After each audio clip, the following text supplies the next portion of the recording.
The rain hammered against the floor-to-ceiling windows of the 57th floor like 1,000 tiny fists demanding entry. Zara Montgomery stood motionless, her reflection a ghost in the glass, a woman in a perfectly tailored navy pantsuit, her dark hair swept into an immaculate chignon, her face a mask of practiced neutrality. Outside, the city of Ethelberg sprawled beneath her like a kingdom she had conquered but never loved. Her phone buzzed. Then again. Then a third time in rapid succession. She didn't need to look. She already knew who it was. "Miss Montgomery?" Her assistant's voice crackled through the intercom, tentative and trembling. "Your father is online too. He says it's urgent." Zara closed her eyes for exactly 3 seconds, the only luxury she allowed herself these days, before crossing to her desk and pressing the speaker button. "Father." "Zara." His voice carried the weight of 50 years of corporate warfare, but beneath it, she detected something unfamiliar. Something that sounded almost like fear. "I need you to come to the house tonight. There's something we must discuss. I have a board meeting at 7. Cancel it." The command hung in the air between them, absolute and unyielding. Zara's jaw tightened. In her 34 years of existence, she had never once cancelled a meeting for anyone. Not for her father. Not for anyone. "Father." "Zara." His voice cracked. Just slightly. Just enough to make her blood run cold. "Please."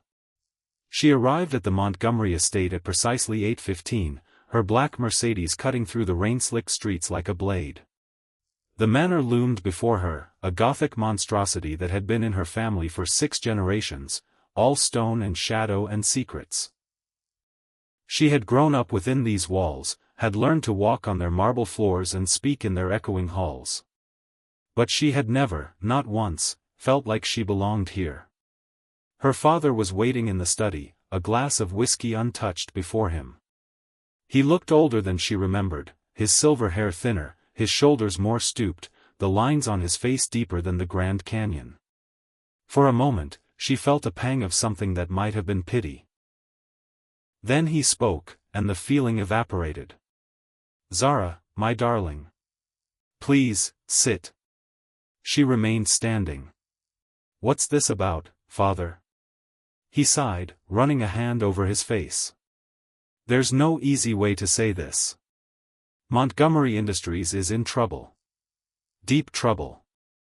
The kind of trouble that cannot be fixed with restructuring or layoffs or even the sale of our European assets." Zara felt her stomach drop. "What are you talking about?" "The quarterly reports were fabricated." He met her eyes, and for the first time in her life, she saw shame in them. "I've been hiding the losses for 18 months. I thought I could turn it around. I thought," he broke off, shaking his head. "I was wrong." "How bad?" "Bad enough that we lose everything. The estate. The company. Every single asset your great-grandfather built." He paused, and when he spoke again, his voice was barely above a whisper. "Unless we secure an infusion of capital. A significant one."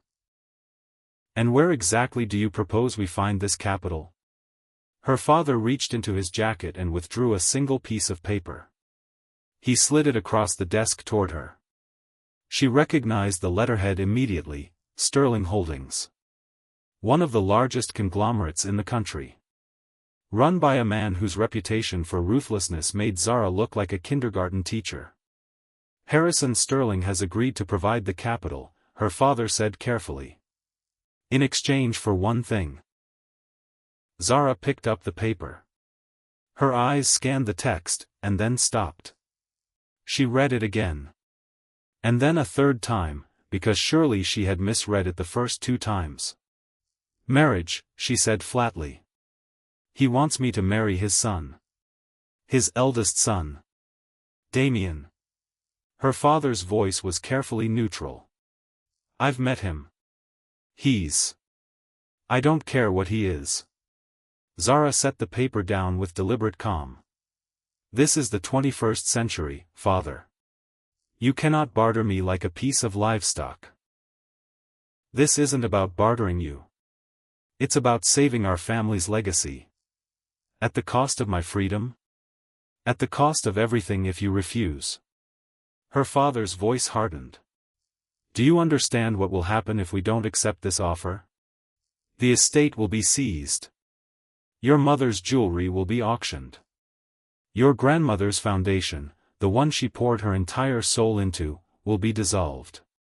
Everyone who works for us, everyone who depends on us, will lose everything. Zara felt the walls closing in around her. The same walls that had suffocated her mother. The same walls that had driven her to leave this house at 18 and never look back. I won't do it, she said quietly. I built my own empire. I don't need yours. Your empire, her father said, and now his voice was sharp, cutting, is built on the foundation of Montgomery Industries. Your investors, your board, your reputation, it all comes back to this name. And if this name falls, so do you. Everything you've built will crumble along with it. Zara wanted to argue. She wanted to scream. She wanted to throw the glass of whiskey against the wall and watch it shatter into 1,000 pieces, the way her carefully constructed life was shattering around her. But she was a Montgomery. And Montgomerys never screamed. When is the wedding? Damian Sterling turned out to be exactly what she expected. Handsome in the way that money and good tailoring could make any man handsome, with a smile that didn't quite reach his eyes and a handshake that lingered a beat too long. Zara, he said, his voice smooth as aged whiskey. I've heard so much about you. Have you? She kept her expression neutral, her hand pulling away from his as quickly as politeness would allow. I can't say the same. He laughed, but there was no warmth in it. I love a woman with spirit. It will make the next 50 years so much more interesting. 50 years. The words hit her like a physical blow. 50 years of this man's company.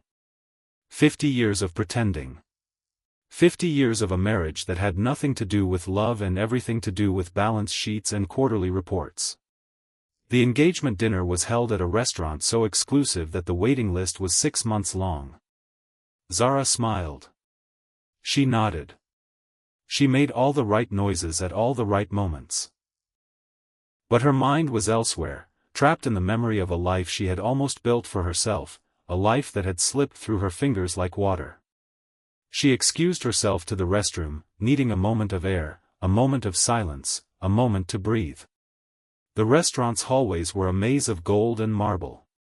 She turned a corner and found herself in a quieter section, away from the clinking glasses and murmured conversations of the dining room. And then she stopped. A little girl was sitting on a velvet bench, her small legs swinging back and forth, a book open in her lap. She looked about 7 years old, with dark hair pulled into a messy ponytail and a smudge of what appeared to be chocolate on her cheek. Her brows were furrowed in concentration as she tried to sound out the words on the page. Dragon, Daragon, Daragonet. Zara paused. Despite everything, she felt a small smile tugging at her lips. It's Dragonet, she said softly. It means a small dragon. The girl looked up, her brown eyes wide with surprise. You know about dragons? I know a little about a lot of things. Zara found herself sitting down on the bench beside her, which was absurd. She had a dinner to get back to. A fiancé. A future. And yet here she was, discussing dragons with a child she'd never met before. What's your name? The girl asked. Zara. What's yours? Mia. I'm waiting for my dad. He got an emergency call from work. He does that a lot. That must be frustrating. Mia shrugged, a surprisingly sophisticated gesture for a 7-year-old. I'm used to it. At least I have my books. She held up the dragon book. This is my favorite one. My mom used to read it to me. But she's not around anymore. Zara felt her heart clench. I'm sorry to hear that. Dad says she's in a better place now. But sometimes I still miss her. Mia's voice was matter-of-fact, but Zara could hear the sadness beneath it. My dad misses her too. He doesn't say it, but I can tell. Before Zara could respond, a voice cut through the hallway like a blade. Mia? Mia, where are you? A man rounded the corner, and Zara's breath caught in her throat. He was tall, easily over 6 feet, with broad shoulders and a jaw that could have been carved from granite. His dark hair was slightly disheveled, as if he'd been running his hands through it, and his eyes were a striking shade of gray that seemed to see right through her.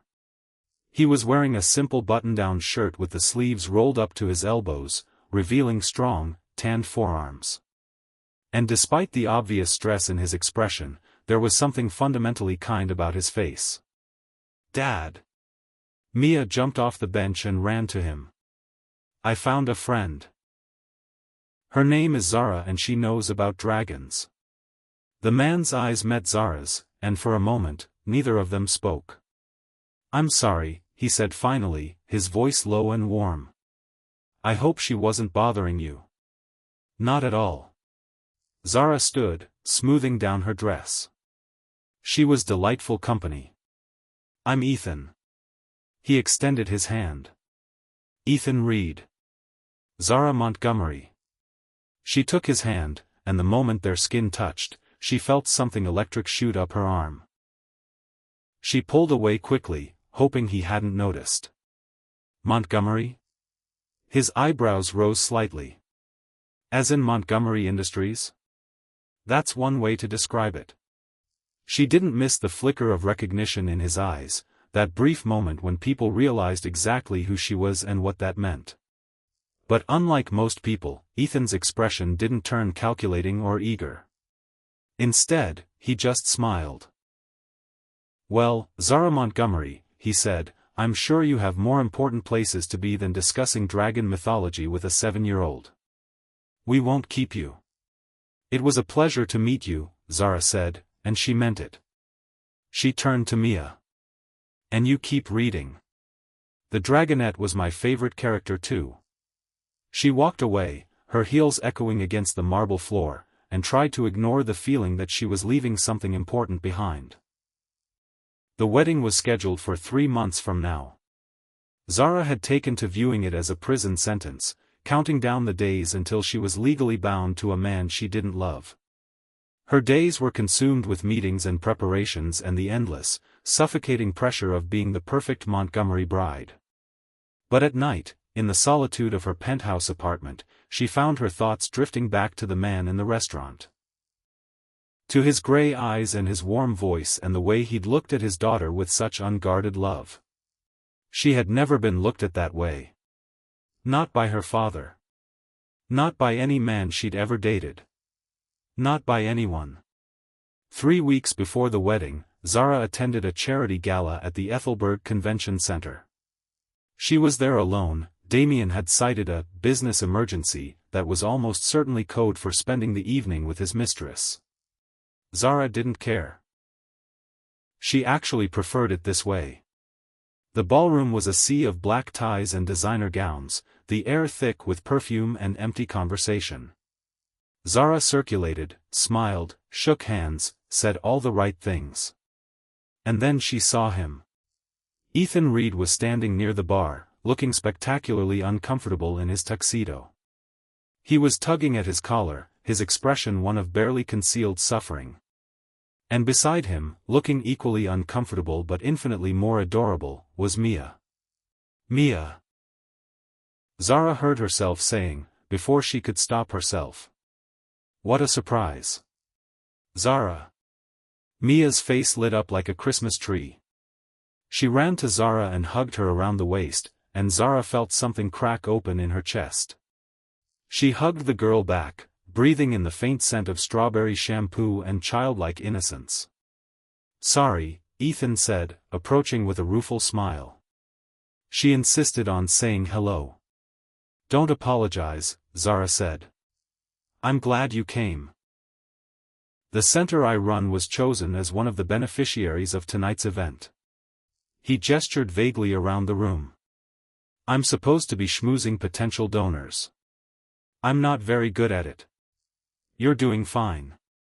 His eyes met hers, and for a moment, everything else faded away. The noise of the crowd. The pressure of the wedding. The suffocating weight of her future. Daddy, Mia said, tugging on Ethan's sleeve, I'm bored. I know, sweetheart. Just a little longer. I could show her the displays, Zara offered. There are some children's art exhibits in the next room.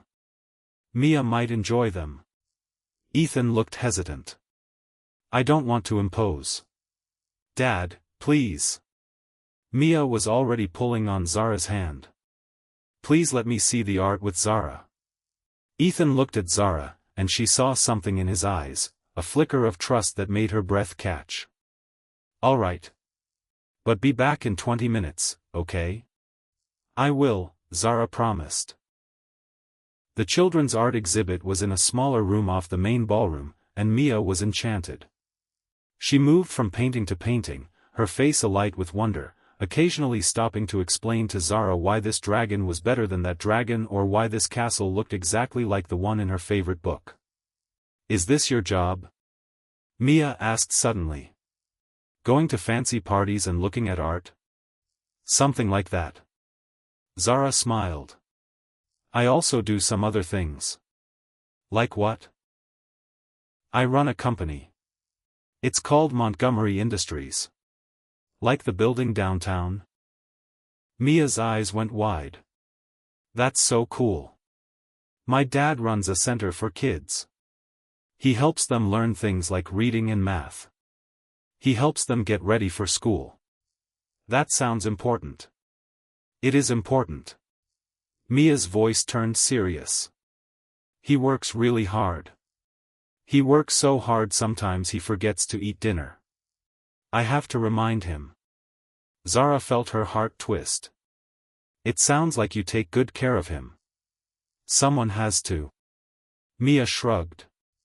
It's just me and him now. And my grandmother, but she lives far away. So it's mostly just us. Zara didn't know what to say to that. She reached out and squeezed Mia's hand, and the little girl squeezed back. They returned to the main ballroom just as Ethan was wrapping up a conversation with a potential donor. He looked relieved to see them. Thank you, he said quietly as Mia ran ahead to look at the dessert table. She really needed that. It's been a long day for both of us. I'm happy to help. Zara paused, and then, before she could stop herself, said, maybe we could do it again sometime? Ethan's eyes widened slightly. I'd like that. But. He hesitated. I don't want to assume anything. I know you must be very busy. I'll make time. They exchanged numbers, business cards, technically, but the promise was there. Zara tucked his card into her clutch, feeling like she was holding something precious. The weeks leading up to the wedding were a blur of fittings and tastings and endless, tedious decisions. Zara moved through them like a ghost, present but not truly there. Her mind was elsewhere, trapped in gray eyes and strawberry shampoo and the feeling of a small hand in hers. Damien noticed her distraction. You've been distant lately, he said one evening, his voice carrying a hint of sharpness. Is something wrong? Everything's fine. She said the words automatically, the way she'd been saying them her entire life. Zara. He stepped closer, and for the first time, she saw something in his eyes that alarmed her. Possessiveness. You're going to be my wife. I don't like secrets. There are no secrets. Good. He touched her chin, tilting her face toward his. Because I'm very good at finding the truth. And you wouldn't like what happens when I find it. Zara pulled away, her heart racing. I need to go. I have another fitting. She fled the room, her heels clicking against the marble floor like a warning. She found herself at the community center the next day, not entirely sure how she'd gotten there. It was a modest building in a working-class neighborhood, painted a cheerful yellow and covered in children's artwork. Inside, she could hear the sound of laughter and the clatter of small hands on keyboards. Zara. Mia appeared from nowhere, throwing herself at Zara with the enthusiasm only a child could muster. "You came." "I did." Zara knelt down to hug her, genuinely happy to see the girl. "How are you?" "Great. Daddy's teaching a class right now, but he'll be done soon. Do you want to see my painting? It's a dragon." "I'd love to." The center was small but bustling. There were children everywhere, drawing, reading, doing homework on old computers. Zara found herself drawn into their world, helping a boy with his math homework, reading a story to a little girl who couldn't yet read, listening to Mia's detailed explanation of dragon anatomy. "You're good with them," Ethan said from behind her. Zara turned. He was leaning against the doorframe, his sleeves rolled up, a tired but genuine smile on his face. "They're wonderful," she said. "All of them. Would you like to stay for dinner?" He gestured toward the small kitchen at the back of the center. "It's spaghetti night. I can't promise Michelin star quality, but I can promise plenty of it." "I'd love to." Dinner was chaotic and loud and utterly wonderful. There were too many children and too little seating and everyone was talking at once. Zara found herself wedged between Mia and a shy little boy named Theo, sharing a plate of spaghetti that was surprisingly good. Ethan watched her from across the table, his gray eyes soft and unreadable. After dinner, he walked her to her car. The evening was cool and clear, the first stars beginning to appear overhead. "Thank you for today," he said. "The kids loved having you. I loved being here." She paused, the words building in her throat. "Ethan, can I tell you something?" "Of course. I'm getting married. In 2 weeks." Ethan's expression didn't change, but she saw something flicker in his eyes. Pain, maybe. Loss.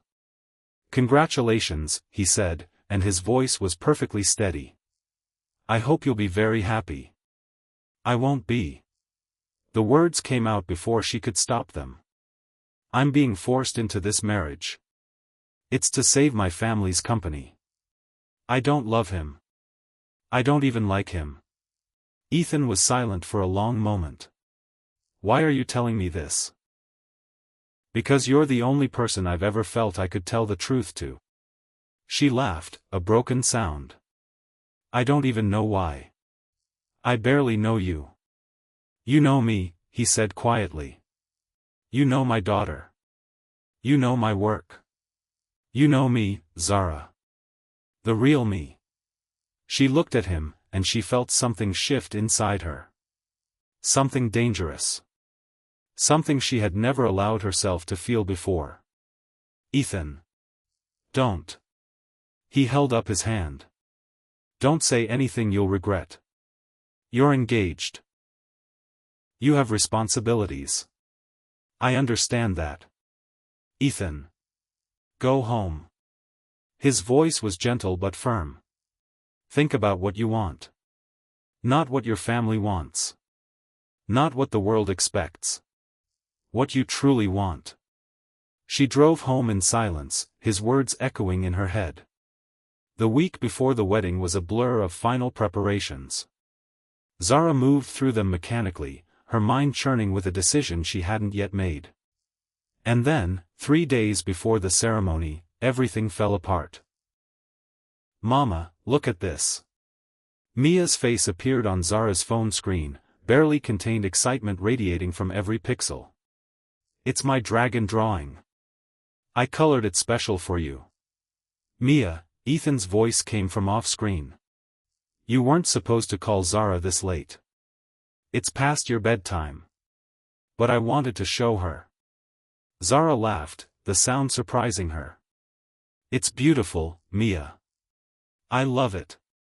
Do you want to come see it in person? We could do a sleepover. Daddy could make his famous pancakes. Mia. Ethan appeared in the frame, his expression fond but firm. I said we could call her, not invite her over. But why not? She's sad all the time. I can tell. A sleepover would make her not sad. Zara felt tears prick at her eyes. Sweetheart, that's the nicest thing anyone's ever said to me. It's true. Mia insisted. Daddy, tell her it's true. Ethan met Zara's eyes, and she saw it clearly. The love in them, the fear, the desperate hope. It's true, he said quietly. And we would love to have you. Any time. The next day, Zara found herself standing on the doorstep of Ethan's small house. She had no plan. No explanation. All she had was the certainty that she couldn't go through with the wedding. That she couldn't spend the rest of her life with a man who didn't love her when she knew, with absolute certainty, that she was falling in love with someone else. Ethan opened the door, and the expression on his face said everything. Zara. He breathed her name like a prayer. What are you doing here? I ended it. The words tumbled out in a rush. The engagement. The wedding. Everything. I told my father I wouldn't do it. I told him I would find another way to save the company. I told him. Zara. Ethan stepped forward and took her face in his hands. Zara, slow down. I don't care about the company, she said. I don't care about the money. I don't care about the legacy. All I care about is you. And Mia. And the family we could build together. Zara. I know it's too soon. I know we barely know each other. But I've never felt this way about anyone. I've never felt this alive. This real. And I can't walk away from that. I can't walk away from you. Ethan leaned forward and kissed her. It was everything she'd ever imagined and more, sweet and fierce and full of promise. When they broke apart, they were both breathing hard. I love you, he said. I've loved you since the night we met in that restaurant. I just didn't think I had any right to say it. You have every right, she said. You have all the rights. You and Mia. You're my whole world. The next few weeks were a whirlwind of new beginnings. Zara worked tirelessly to find a solution for Montgomery Industries that didn't involve sacrificing her freedom. Her corporate instincts, honed over years of navigating the brutal world of high finance, kicked into high gear. She began reaching out to her network, calling in favors from colleagues and former business partners she had cultivated over the years. Within days, she had secured a meeting with Arthur Chen, the CEO of Chen Technologies, a rapidly growing tech firm that had been trying to partner with Montgomery Industries for years. Arthur had always respected Zara's business acumen, and he was more than happy to discuss a strategic partnership that would infuse Montgomery Industries with the capital it desperately needed. The negotiations were intense but fair. Zara negotiated terms that would protect her employees, preserve the company's core identity, and allow her to step back while still maintaining a significant stake. It wasn't the same as the old Montgomery Industries.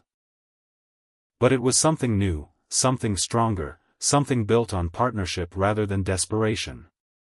2 months after she broke off her engagement to Damian Sterling, Zara stood in a small garden behind Ethan's community center, surrounded by the children she had come to love, and said, "I do," to the man who had captured her heart. Mia stood beside her as her flower girl, scattering petals with more enthusiasm than precision. The children from the center sang songs they had practiced for weeks, their voices slightly off-key but filled with so much joy it brought tears to everyone's eyes. The ceremony was simple. There were no $1,000 flower arrangements, no celebrity caterers, no society photographers.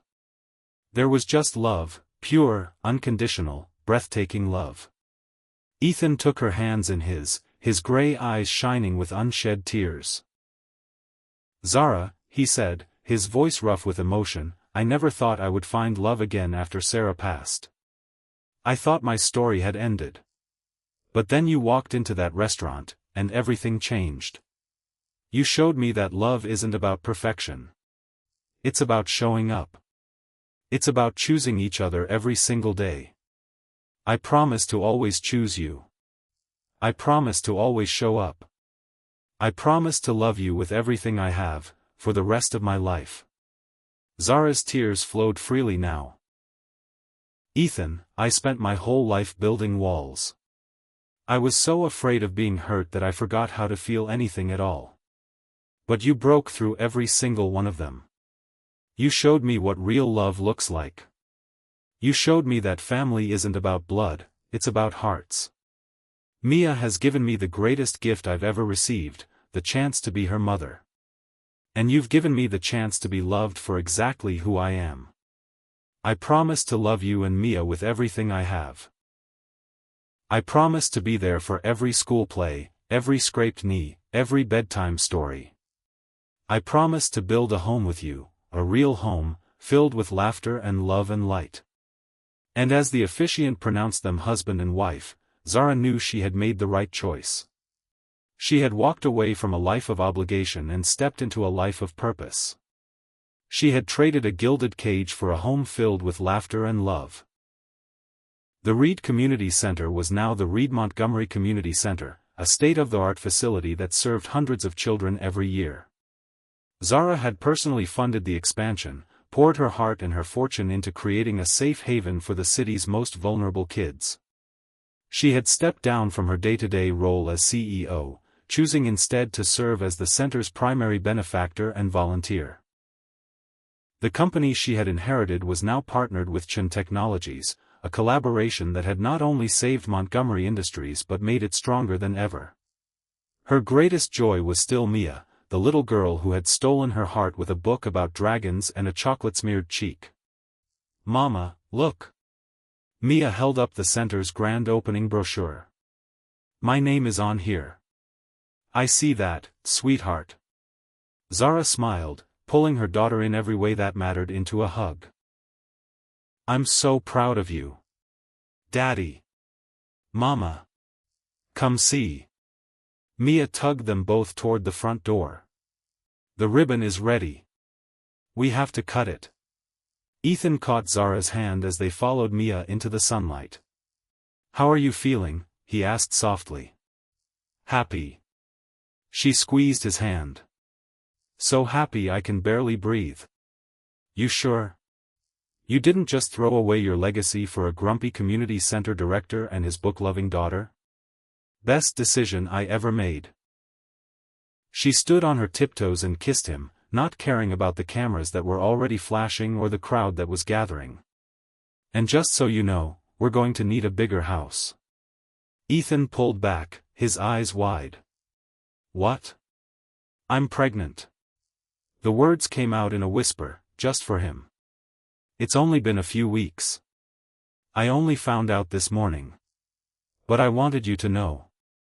Ethan stared at her for a long moment. And then, in front of everyone, he fell to his knees and pressed his face to her stomach. "I love you," he said, his voice choked with emotion.